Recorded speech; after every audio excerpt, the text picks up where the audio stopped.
ప్రభువును ప్రియమైనటువంటి దేవుని ప్రియ సంగమా, ప్రభు యేసుక్రీస్తు నామములో మీ అందరికీ నా వందనాలు. 12వ దినం శ్రమ ధ్యానాల యొక్క కూడికలో ఈరోజు దేవుని యొక్క అత్యద్భుతమైనటువంటి కృపను బట్టి దేవుడు నిన్ను నన్ను మనలందరం కూడా సజీవులు కాచి కాపాడి మంచి ఆరోగ్యాన్ని ఇచ్చి దేవుని సన్నిధికి నడిపించిన దేవాది దేవునికి మనమందరం కూడా కృతజ్ఞతాస్తుతులు చెల్లించేవారమై ఉన్నాం. హల్లెలూయా. దేవునికి మహిమ కలుగును గాక. ఆమేన్. చెప్పండి అందరూ హల్లెలూయా. రైట్, మంచిది. రాత్రి దినం మనం ధ్యానం చేసినటువంటి వాక్య భాగంలో ఈ 40 దినాలు ఉపవాస కూడికల గురించి మనం ధ్యానం చేద్దాం. ప్రియమైనటువంటి దేవుని బిడ్డలారా, మరొకసారి మనము మత్తయి సువార్త 4వ అధ్యాయంలో మనం చూసుకోగలిగితే వాక్య భాగంలో 4వ వచనంలో రొట్టెల చూడండి, అందుకు ఆయన మనుష్యుడు రొట్టె వలన మాత్రము కాదు కానీ దేవుని నోటి నుండి వచ్చు ప్రతి మాట వలన జీవించునని రాయబడి ఉన్నది. మనుషుడు జీవించుట రొట్టె వలన కాదంట, దేవుని యొక్క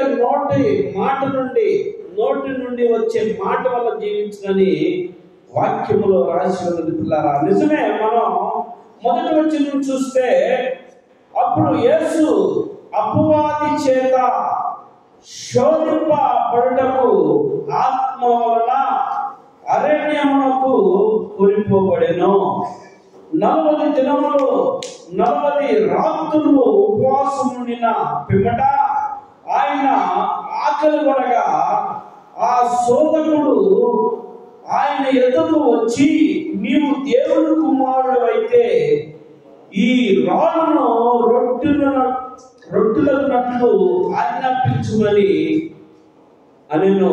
అందుకు ఆయన, మనిషి కుమారుడు రొట్టె వలన మాత్రము కాదు కానీ దేవుని నోట నుండి వచ్చు ప్రతి మాట వలన జీవించును. చూడండి, అపవాది యేసుక్రీస్తు ప్రభు దగ్గరకు వచ్చి అరణ్యంలోకి తోలుకొని పోయి అక్కడ అడుగుతున్నటువంటి మాట, ఆ రాళ్ళ దగ్గరికి తీసుకెళ్ళి, నువ్వు బహు ఆకలిగా ఉన్నావు కదా, ఇదిగో ఈ రాళ్ళని రొట్టెలుగా ఆజ్ఞాపించు అని అపవాది చెప్పింది.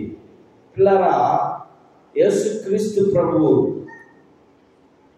40 దినాల ఉపవాసము ప్రారంభించగలనే 40 దినాలు ఉపవాసం ఉండడానికి ప్రారంభించగలనే అపవాది లటక్కన దేవుని దగ్గరికి వచ్చి, యేసు ప్రభు దగ్గరికి వచ్చి, ఆ శోధకుడు అపవాది యేసు ప్రభుని శోధిస్తూ ఉన్నది.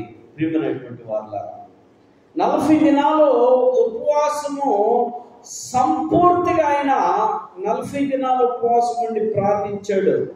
దేని కొరకు ఉపవాసం ఉన్నాడో తెలుసా? దేని కొరకు ఉన్నాడు? ఆయన ఈ లోకంలో ఏ పని మీద అయితే ఆయన ఈ లోకంలో జన్మించడానికి కారణమైందో ఆ పని నిమిత్తము ఉపవాసం ఉన్నాడు. పిల్లరా, ఆలోచన చేయండి. నీ పని ఏదైతే నీకు భారంగా ఉన్నదో, నీకు కష్టముగా ఉన్నదో, నీకు ఇబ్బందిగా ఉన్నదో, నీకు బలహీనతగా ఉన్నదో, దాని నిమిత్తము నువ్వు ఉపవాసం ఉండి నువ్వు ప్రార్థించగలిగితే ఆ భారము, ఆ కష్టము, ఆ ఇబ్బంది అన్నీ కూడా నీలో నుండి తొలగిపోతాయి. పిల్లరా, విశ్వాసం అనేది మానవునికి చాలా ఇంపార్టెంట్. నువ్వు నిజంగా విశ్వసించి విశ్వాసముతో నువ్వు ఉపవాసం ఉండాలి. చాలా మంది ఉపవాసములు చేస్తారు. ఉపవాసములు ఎలా ఉంటాయి అంటే, మనుషులకి కనపడే వలే, మనుషులకి కనపడాలి నేను అని ఉపవాసం చేస్తారు చాలా మంది. అయ్యా నేను ఉపవాసం ఉంటున్నాను, అమ్మా నేను ఉపవాసం ఉంటున్నాను, టీ తాగే టయానికి వెళ్తారు అక్కడికి, అప్పుడు దాకా ఇంటికాడే ఉంటారు. ఏదైనా తినే టయానికి వెళ్తారు అక్కడికి, అప్పటిదాకా ఇంటికాడే ఉంటారు. వెళ్ళి వాళ్ళ ముందు కూర్చొని తాగేవాళ్ళు గట్టక్కన టీ తాగని నీకు కూడా, నువ్వు కూడా తాగని పోతారు. అప్పుడు చెబుతావు గబాల్లా, నాకు నేను ఉపవాసం కదా. ఎవరుండమన్నారు నిన్ను ఉపవాసం? ఎవరుండమన్నారు నిన్ను ఉపవాసం? నువ్వు ఉపవాసం ఉండాలంటే వీధులంటే తిరగాల. నువ్వు ఉపవాసం ఉన్నావంటే పంపులంటే వెళ్ళాలా. నువ్వు ఉపవాసం ఉన్నావంటే అల్లరితో కూడిన ఆటపాటల కాడికి వెళ్ళాలా.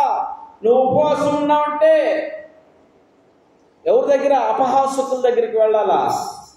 వద్దు వద్దు వద్దు, నేను ఉపవాసం. వాళ్ళు అంటారా, ఏం కాదులే తాగు, ఉపవాసం అంట, ఎందుకో కడుపు కాల్చుకుంటాం, కొద్ది తాగు కడుపులో ఎత్తు అవుతాయి అనిపించుకోవాలా.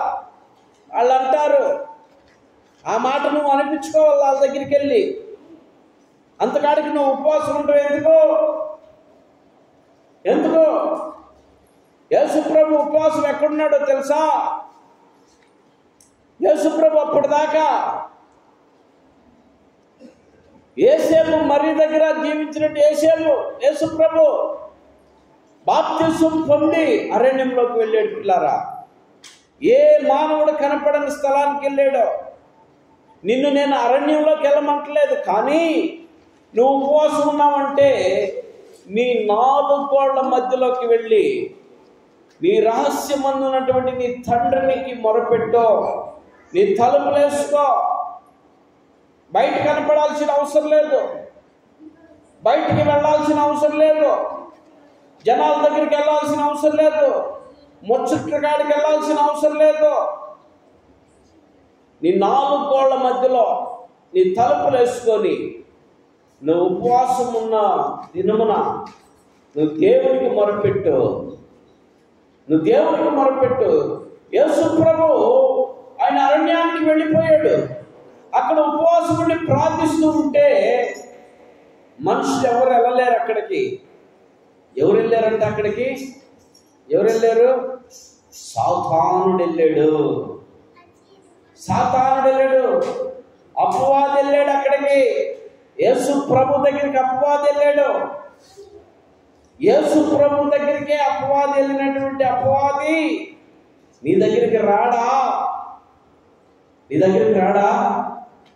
వస్తాడా రాడా? చెప్పు, నోటితో చెప్పు. వస్తాడా రాడా? నీ దగ్గరికి వస్తాడు. వచ్చి నిన్ను కూడా టెంప్టేషన్ గురి చేస్తాడు. టెంప్ట్ అయిపోయే విధంగా గురి చేస్తాడు నిన్ను కూడా. యేసు ప్రభుని అంటున్నాడు, ఏమంటున్నాడో తెలుసా? నీరసిగిలిపోతున్నావే, ఉపవాసం ఉన్నావు కదా, ఖాళీ కడుపుతో ఉన్నావే, ఉపవాసం ఉన్నావు కదా, నీరసిగిలిపోతున్నావే, ఉపవాసం ఉన్నావు కదా, కూలిపోయేటట్టున్నావే, వడిలిపోయేటట్టున్నావే. తనకిష్టం వచ్చినట్టు రీతిలో మాట్లాడి ఉండొచ్చు. అక్కడ బైబిల్లో రాసిన మాట చదవమ్మ, 3వ వచనం చదువు. మత్తయి సువార్త 4వ అధ్యాయం 3వ వచనంలో ఏముందో ఒకసారి చదువు. మత్తయి సువార్త 4వ అధ్యాయం 3వ వచనంలో ఏముంది? మైక్ తీసుకొని చదువు. చదువు రవి, చదువు. మైక్లో చదువు. మైక్లో చదువు. ఆ శోధకుడు అంట. ఆ శోధకుడు ఎవడాడో?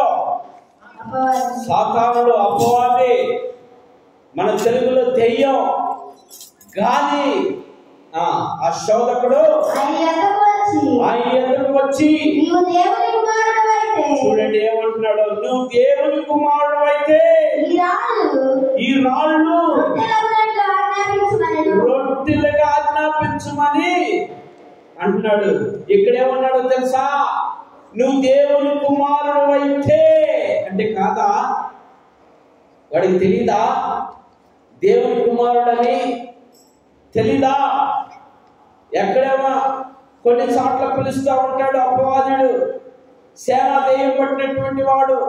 యేసుక్రీస్తు ప్రభువు ఆ యొక్క తీరం సముద్ర ప్రాంతంలో ప్రయాణం చేసి ఆ దోణి దిగినప్పుడు సమాధుల్లో కొన్ని సంవత్సరాలు పడి గాయాలతో శరీరాన్ని గాయపరుచుకుంటూ నురుగులు కక్కుతూ గాయాలతో ఉన్నటువంటి వాడు, గుడ్డలు లేనటువంటి వాడు, ఒంటి మీద నూలు పోగు కూడా ఉండదు. వాడు సమాధుల్లోనే పగలనక రాత్రి అనక వాళ్ళ ఇంటికాడ వాళ్ళు కావచ్చు, ఊర్లో వాళ్ళు కావచ్చు, వాడికి చైన్లేసి సంఖ్యలేసి బంధిస్తే వాడు దేవుని కుమారుని అనగా యేసు క్రీస్తు ప్రభువుని దూరంగా చూసి ఈ చెప్పుకొని సంఖ్యల్లో పరిగెత్తుకుంటా యేసు క్రీస్తు ప్రభువు ఎందుకు వచ్చి మోకాళ్ళ మీద ఉంది అంటున్నాడు, ఓ దావీదు కుమారుడా, నజరేయుడైన యేసు, మాతో నీకేం పని అంటున్నాడు. చూడండి, దేవుని కుమారుడు, ఓ నజరేయుడైన యేసు, మాతో నీకేం పనయ్యా? మమ్మల్ని ఇక్కడ కూడా ఉండనీకుండా వచ్చావా? ఇక్కడ కూడా మమ్మల్ని ప్రశాంతంగా ఉండనీవా? మాతో నీకేం పని? కేకలు పెడతా ఉన్నాడు. దావీదు కుమారుడా అని, నజరేయుడైన యేసు అని. వెంటనే ఆ యేసు క్రీస్తు ప్రభువారు అంటున్నాడు, నోర్మయ్యను అరవకు అన్నాడు. గర్దించాడు, ఆగిపోయాడంతే. ఏం పేరు? సేన, మందంట,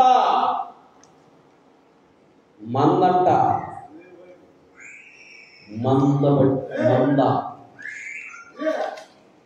చూడండి, ఎక్కడ అంటున్నాడు, ఏమని పిలుస్తున్నాడు ఎక్కడ తెలుసా? నిజంగా దేవుని కుమారుడు అయితే అని అంటే రెచ్చగొడుతున్నాడు. యేసుక్రీస్తు ప్రభువారు హృదయ రహస్యాలు ఎరిగిన వాడు. అపవాది అనే మాటలకి, సాతానుడు అనే మాటలకి ఈయన ఒక్కరా కూడా స్పందించలేదు. నిజంగా దేవుని కుమారుడు అయితే ఈ రాళ్ళు రొట్టెలుగా ఆజ్ఞాపించమన్నాడు. పిల్లారా, విశ్వాసం ఎవరికుందో తెలుసా? ఎవరికుంది విశ్వాసం? సాతానుడికి విశ్వాసం. ఏమవుతుందో తెలుసా? ఈ రాళ్ళని రొట్టెలుగా చేయమన్నాడు. సాతానుడికి అంత విశ్వాసం ఉంది. చూడండి, యేసు ప్రభు టెంప్ట్ అయిపోయి రాళ్ళని రొట్టెలకు అంటే రొట్టెలైపోతాయి కూడా. వాడు చూడాలని, వాడు చూసావా నేను రొట్టెలు చేయించే నీ చేత, చూసావా నేను ఈ పని చేయించే నీ చేత నీ విర్రవీగటానికి వేసిన ఎంతో. ఇలా సాధారణంగా ఉన్నటువంటి విశ్వాసం ప్రజలకి లేదండి. ఇప్పుడు విశ్వాసం దేవుని మీద ఒక సాధారణ చెబుతున్నటువంటి విశ్వాసమైనటువంటి మాట ప్రజలకి లేదు. దేవుని సన్నిధికి వచ్చి, ప్రభువా నా బలహీనతను తీసివేయ్యా, ప్రభువా నా అప్పులు తీసివేయ్యా, ప్రభువా నా శోధనలు తీసివేయ్యా, ప్రభువా నా రోగం తీసివేయ్యా, ప్రభువా నాకు సమాధానం లేదా నాకు సమాధానం దయచేయ్యా, ప్రభువా నాకు ఆరోగ్యం లేదు ఆరోగ్యాన్ని దయచేయ్యా, ప్రభువా నాకు నువ్వు తోడుగుండయ్యా, నీ కృప దయచేయని అడగలేకపోతున్నారు. సాతానుడు వెళ్ళి దేవుని కుమారుడి దగ్గరికి అడుగుతున్నటువంటి మాట, నిజంగా నువ్వు దేవుని కుమారుడు అయితే ఈ రాళ్ళు రొట్టెలు చేయి, ఆజ్ఞాపించు. రొట్టె మనం ఎలా చేస్తామండి? రొట్టె మనం ఎలా చేస్తాం? బియ్యము క్షమించండి, పిండిని తీసుకోవాలా, నీళ్లు కలుపుకోవాలా, పిసకాలా, ఉండ చేయాలా, అది ఆ చపాతీ చేసేటువంటి ఆ బండ మీద వేయాలా, చపాతీ కర్రతో ఇట్లా సాధారణంగా ముందుకి కెనాలా అన్నప్పుడు అది రొట్టె అయింది. ఆ రొట్టె కాల్చుకోవాలా. ఇంత పని ఉంది, ఎంత పని చేయాలా, చేయమంటారు. ఎంత పని ఏమన్నాడు తెలుసా? ఆజ్ఞాపించమంటాడు. అంటే దేవుని నోట నుండి వచ్చే మాటకి అది తయారైపోయింది, అది రెడీ అయిపోయింది అనేటువంటి విశ్వాసం సాతానుడికి ఉంది. దేవుని యొక్క నోటి నుండి వచ్చే మాట, యేసు ప్రభు నోటి నుండి వచ్చే మాటకే రొట్టె అయిపోయిందని విశ్వాసం ఉంది. ఎందుకంటే సృష్టినంతా మాటతో కలిగేసినటువంటి దేవుడు ఈ సృష్టిని చేసినప్పుడు సాతానుడు చూస్తూ ఉన్నటువంటి వాడు. యేసు ప్రభు సృష్టిని చేసినప్పుడు సాతాను చూస్తూ ఉన్నవాడు మాటతో కలిగేసినటువంటి దేవుణ్ణి మాటతో సర్వేమన్నాడు, రొట్టెని. పిల్లారా చూడండి, మాటతో నువ్వు ఆ మాటతో దేవుని సన్నిధిలో అడగటానికి నీకు అంతా ఎలా ఉంది? ఒళ్ళు బరువుగా ఉన్నది. ఒళ్ళు బరువే అనుకోవాలి మనం. దేవుని సన్నిధికి వచ్చి ఒక్క మాటే కదా నువ్వు అడగాల్సింది.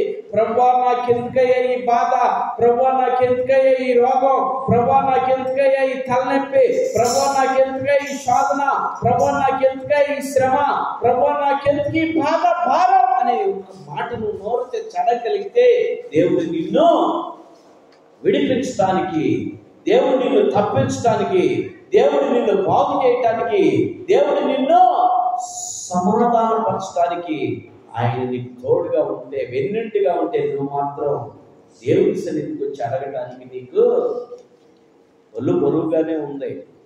ప్రియమైనటువంటి వాళ్ళ, నేను భారంతో చెబుతున్నాను ఈ మాటలు.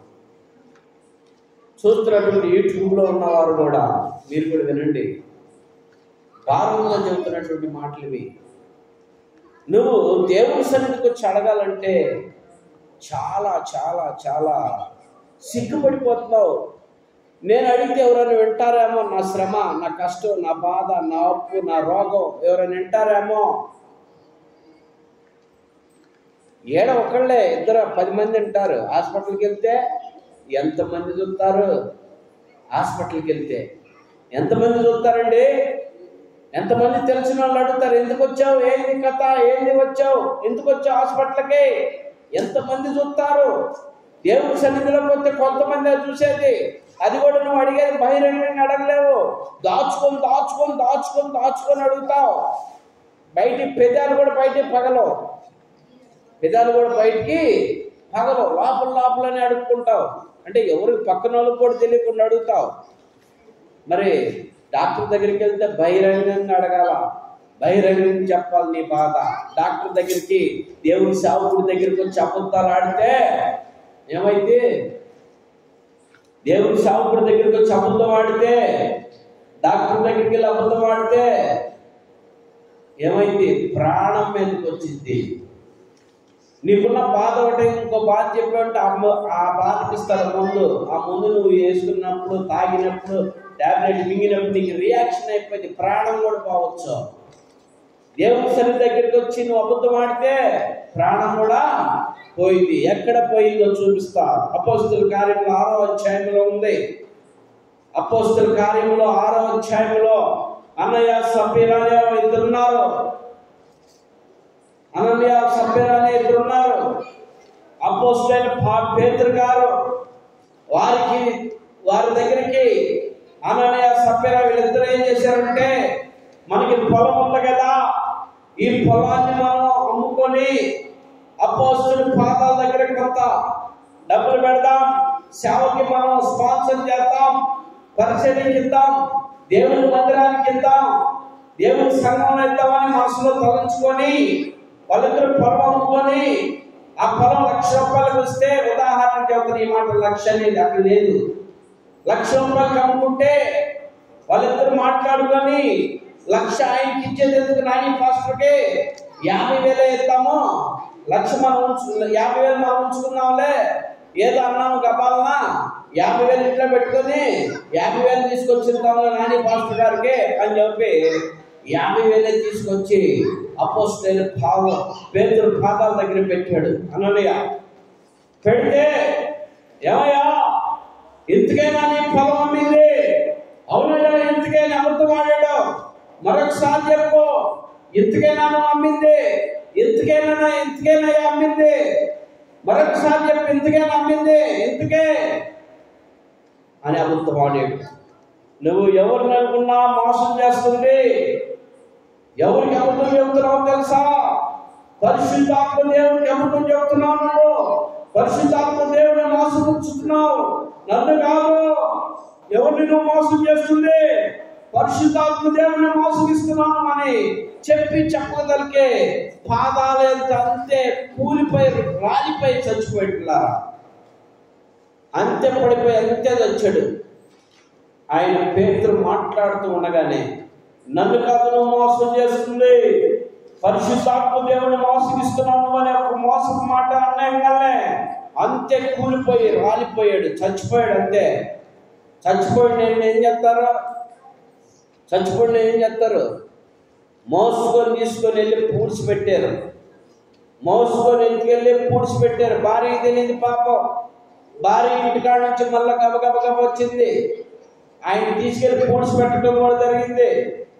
భార్య పేతురు పాదాల దగ్గరికి వచ్చేసింది, పేతురు దగ్గరికి వచ్చింది. ఆమె కూడా అడిగాడు, ఏమమ్మా ఏంటి ఆ పొలం అంతేనా అమ్మింది? వీళ్ళిద్దరు మాట్లాడుతున్నారు ఇంటికాడ. 50,000.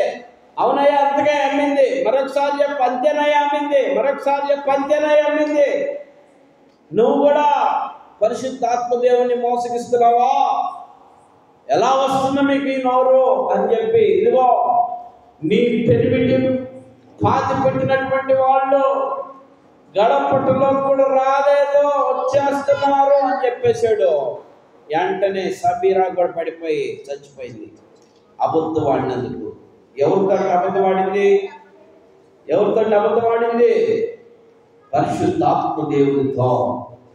పేతురుకు చెప్తున్నారు, ఇస్తానన్నావు ఇచ్చాయి, ఎందుకు సగం దాచుకుంటావు?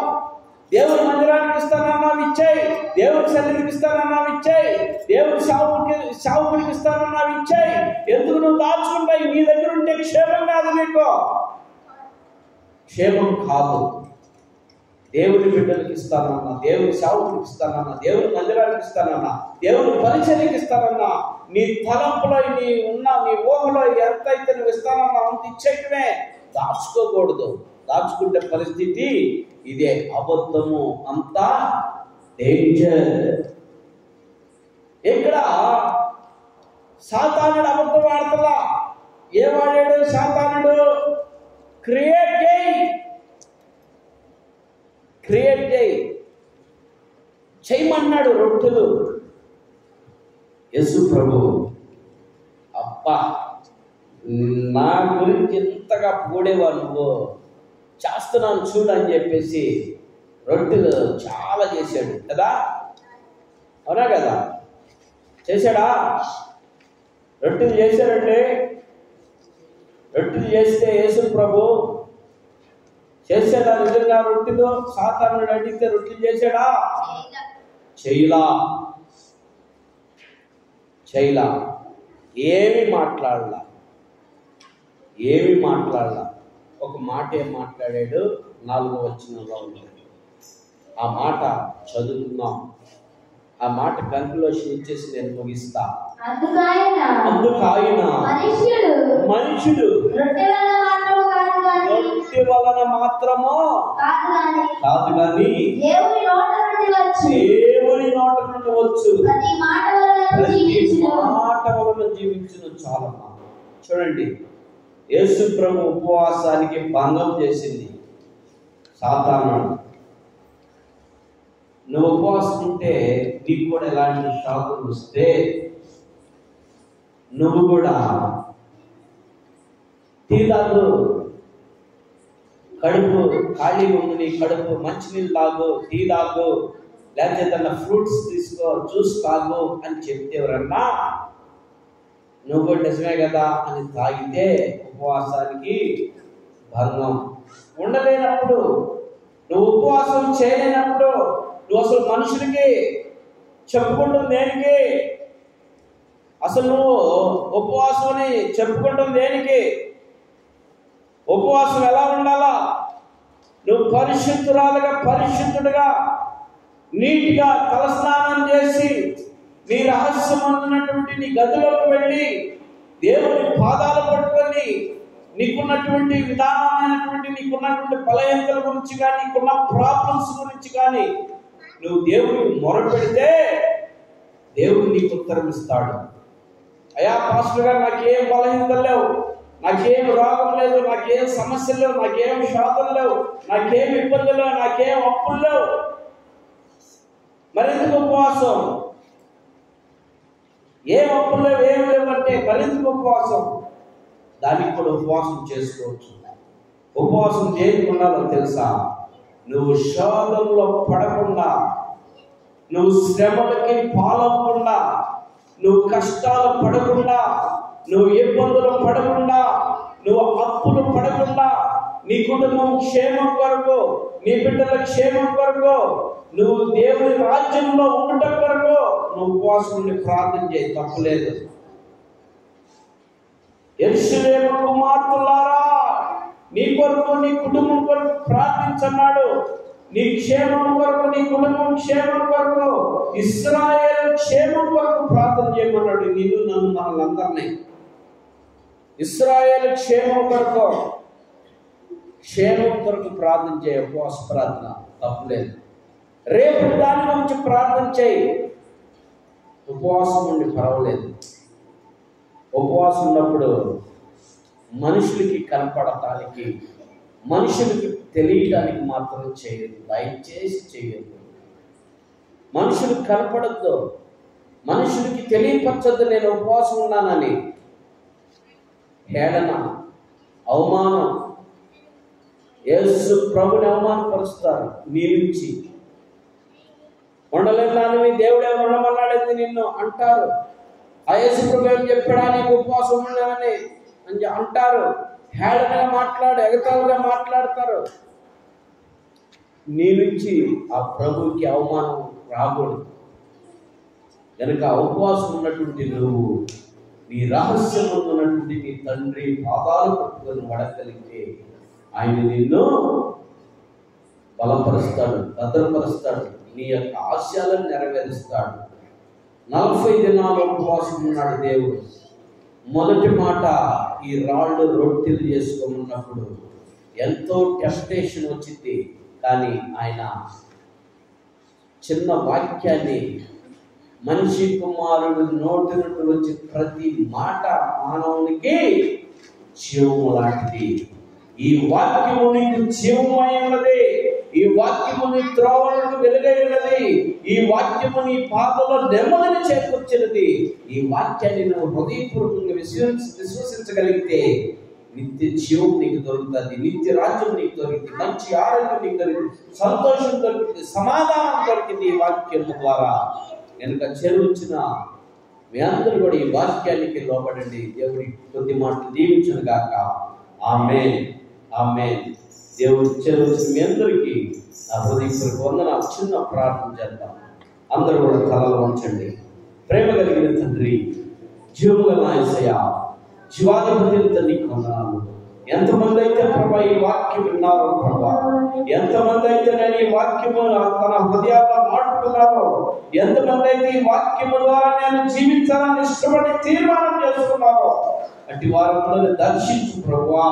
ఉపవాసం చేసేటప్పుడు మనుషునికి కనపడవలనే కాదు కానీ ప్రభా, రహస్యమందు నా తండ్రి పాదాలు పట్టుకుని నేను నా తండ్రికి మొరపెట్టాలని ఎందరైతే తీర్మానం చేసుకుని ప్రభా, వారి 4 గోడల మధ్య ప్రభా, అయా తలాంటి ప్రభా, అయా తండ్రి తలుపులు వేసుకొని ప్రభా, బయట నేను చూడకున్న ప్రభా, అయ్యా నీకు మొరపెట్టినైనా వారి సమస్యలు కానీ, శోధనలు కానీ, ఇబ్బందులు కానీ, ఇరుకులు కానీ, అవమానాలు కానీ, నిందలు కానీ, అప్పులు కానీ, అనారోగ్యం కానీ గురించి మొరపెడితే యేసు నామములోనైనా వారి మొరను ఆలకించి తొలగించు ప్రతి భారం, బాధ, సమస్యలు మొత్తం తొలగిపోవడానికి సహాయం చేయి. తిరిగి నాయనా అయా వారినైనా క్షేమం కొరకు, వారి కుటుంబం క్షేమం, వారి బిడ్డల క్షేమం, వారి చదువుల్లో, ఉద్యోగాల్లో, అన్ని విషయాల్లో సంతోషంతో, సమాధానంతో ఉండాలని ఉపవాసం ప్రార్థిస్తే అటు వారందరూ కలిసి కృప దాయించమని ప్రార్థిస్తున్నారు. చేరవచ్చిన బిడ్డలందరూ దీవించు, రాలేకపోయిన వారిని క్షమించు, మరొక పర్యాయం వచ్చేటకు సహాయించమని యేసు నామంలో అడిగి పొంది ఉన్నాము తండ్రి. ఆమేన్. పరలోకమందు మా తండ్రి, నీ నామం పరిశుద్ధపరచును గాక, నీ రాజ్యం మాకు వచ్చును గాక, నీ చిత్తం పరలోకమందు నెరవేరినట్లు భూమి మీద నెరవేరును గాక. మానకు నారు దయచేయి, మళ్ళా అపరాధం చేసి మాకు క్షమించినట్లు మా అపరాధములు క్షమి, శోధనకి కాదుష్టం తప్పించు, రాజ్యము, శక్తి, మహిమ నిరంతరమైన తండ్రి. ఆమేన్. మన తండ్రి యొక్క, కుమారుని యొక్క, పరిశుద్ధాత్మ త్రియేక దేవుని నామములో చేరొచ్చిన మనందరికీ, రాలేకపోయిన వారికి, మన ఇందిరా కాలనీలో నివాసం ఉన్న ప్రతి కుటుంబానికి, తోటవారిపాలెం గ్రామంలో ప్రతి ఒక్కరికి సదాకాలం మనందరికీ తోడైనను గాక. ఆమేన్. దేవుడు మనకు ఎల్లప్పుడూ, దేవుడు మనకు ఎల్లప్పుడూ తోడుగా ఉన్నాడు, తోడుగా ఉన్నాడు. మంచిది. మీ అందరికీ వందనాలు. దేవుడు మిమ్మల్ని, మీ కుటుంబాన్ని, మీ బిడ్డలందరినీ దీవించుగాక. ఆమేన్, ఆమేన్, ఆమేన్. హల్లెలూయా.